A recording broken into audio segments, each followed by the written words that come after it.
Firstly, I wanted to say thank you to Pinchas for his amazing Suda and attention to detail as always. It's an honor to honor the lady. And yeah, I didn't really prepare anything, but I was thinking about the only thing I know about BiShvat really is that in the Torah is the Mishnah of Rosh Hashanah, where it tells us that we have 4 Rosh Hashanah, like there's 4 separate Rosh Hashanah for different things. One of them is for kings, one of them is for the regalim, the festivals, one of them is for the maaser of the behemoth, and then we have the Shemitah and Yovel, which is also Rosh Hashanah Tishrei, and then we have the BiShvat, which Bet Shammai says is the Rosh Chodesh Shvat, and Bet Hillel says is BiShvat, which is today. So I was trying to think of the connection between all of those things. The kings is already like, it's a bit of a mystery to me. I was thinking maybe because like, you know, we're all supposed to get married, and when we get married, we're like a king. But apart from that, I couldn't even think why it affects us. Like why, like especially nowadays, we don't even have kings. So that one's a bit of a mystery to me. But the others, the regalim is everyone. Even when we don't have a Beit Mikdash, we all have to keep the Shavuot, Pesach, Sukkot. That's very important for all of us. So we all can understand the importance.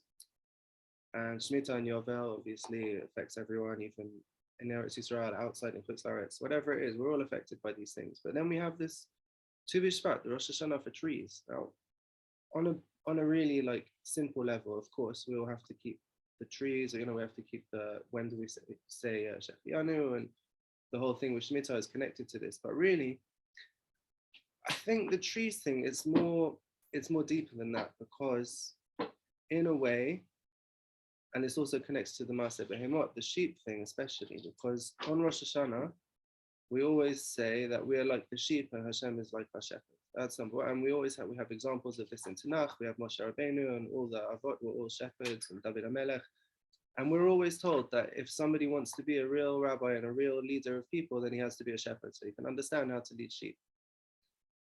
But that leads us to the trees thing. Now, what the trees thing means to me, when we learned about the Klal Uprat, I was trying to explain to Indigo, my Kala, I was trying to explain to her what exactly is a Klal and what is a Prat. And the example I came up with was a tree. I said, if you take an orange, for example, you have an orange, that's the Prat, because it's a thing, it's a particular, it's an individual. But it's very easy for us to understand from an orange that it came from a seed, which grew into a tree, and that tree had lots of oranges. So you could say that the tree was the klal and the orange was the prat.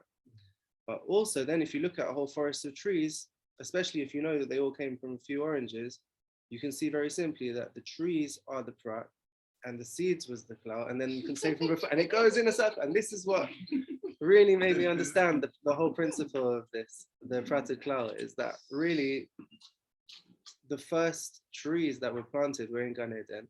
And those were the kalal, which obviously we can say even Hashem made the prat, and made them into a prat. But like we could say the original trees in Gan Eden were the kalal, and everything that comes from there is the prat. So I think that and the sheep together, it kind of like gives us our place in this world, that we realize, like Rabbi Yonatan said, that not only the mosquito was created before us, but also we could think that we're the kalal. We can think, oh, you know, I'm going to be this, or I am this, and I was this.